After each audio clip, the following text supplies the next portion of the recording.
ito, isang mapagparayang gabi sa inyong lahat.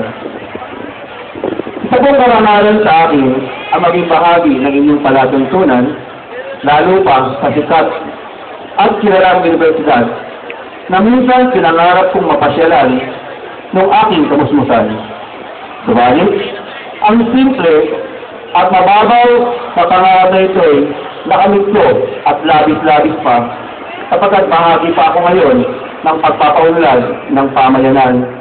Namitiin din ng inyong universidad at pumamagitan ng samahang kamanalakbay na itinatag ng OCD.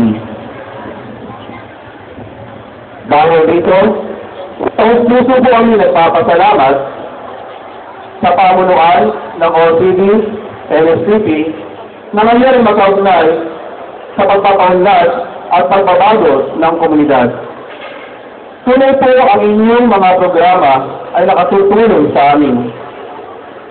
Higit pa sa lahat, nais namin pasalamatan at saluduan kayong mga mag-aaral ng Tomasino.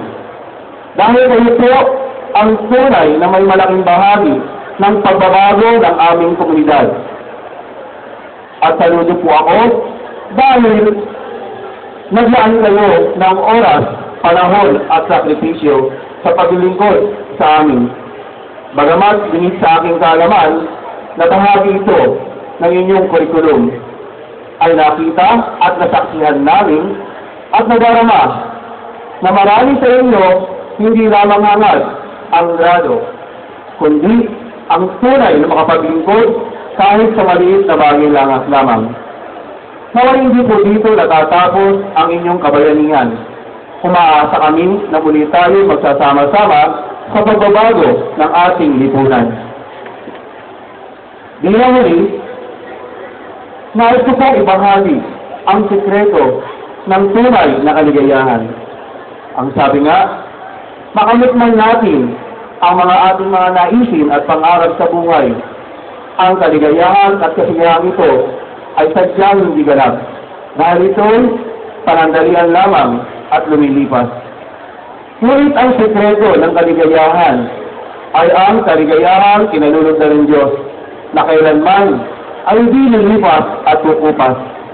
Ito ay ang paglilingkod. Paglilingkod sa mahirap at sa ating kapwa.